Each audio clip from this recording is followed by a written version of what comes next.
রসের রাজা, জ্ঞানের রাজা, রসের রাজা। পালা পালা পালা পালা, ভূত ভূত ভূত। পালা পালা। কি হলো কি? কি জানি কি হলো, এই সবাই হঠাৎ এইভাবে দৌড়াদৌড়ি করছে কেন? পালাও, পালাও। কিছুই তো বুঝতে পারছি না। কি হলো ব্যাপারটা? পালাও পালাও পালাও। দাঁড়াও দাঁড়াও দাঁড়াও দাঁড়াও, কোথায় পালাচ্ছ? গোপাল দাদা এখন আর আমি দাঁড়াতে পারবো না, তোমরাও পালাও গোপাল দাদা, ভূত বেরিয়েছে ভূত। ভূত? ভূত? কি সব উল্টো পাল্টা বলছো? উল্টো পাল্টা নয় গো দাদা, উল্টো পাল্টা নয়, ওইদিকের ওই জঙ্গলে গিয়ে দেখো, এইয়া বড় মাথাওয়ালা একটা ভূত। ওরে বাবা রে, কি ভয়ানক চেহারা তার। আমি ভাই এখানে নেই, পালাই পালাই, তুমিও পালাও পালাও। কি ব্যাপার বলো তো? এসো তো একবার গিয়ে দেখি।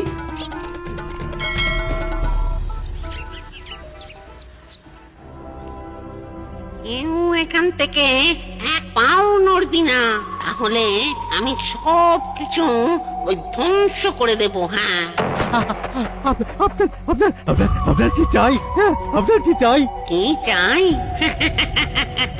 আমার 3 কলসি সোনা চাই। আজ রাতের মধ্যে যদি 3 কলসি সোনা না পাই, তাহলে কাল সকালের মধ্যে এই কৃষ্ণনগর ধ্বংস হয়ে যাবে। তাহলে সত্যি কৃষ্ণনগরে ভূতে হামলা করলো? মহারাজ সবই তো শুনলেন, এবার আপনি আমাদের বাঁচান মহারাজ, আপনি আমাদের বাঁচান। মানে হঠাৎ করে ভূত এলো কোথা থেকে? আমি তো সেটাই বুঝতে পারছি না। হ্যাঁ মহারাজ, আমি তো কিছু বুঝতে পারছি না। এই গোপাল, তুমি থামো তো, তুমি থামো, তোমার বুঝে কাজ নেই। মহারাজ, গ্রামবাসীরা কিন্তু খুব ভয় পেয়ে গেছে। এখন ঈশ্বর না করুন একটা ভালো খারাপ কিছু হয়ে যায়, তাহলে তার দায় কে নেবে? হ্যাঁ মানে মহারাজ বলছিলাম কি, এইসব ভূত-টুতের ব্যাপারে বেশি মাথা না ঘামানোই ভালো। হ্যাঁ, যা চাইছে দিয়ে দিন মহারাজ, দিয়ে দিন। এটা কি বলছেন মন্ত্রী মশাই? চাইলেই দিয়ে দিতে হবে? কিছু একটা উপায় তো খুঁজতে হবে। আরে না দিয়ে যাবে কোথায়? ভূতের সাথে তোমার ওই জং ধরা বুদ্ধি খাটিয়ে লাভ নেই।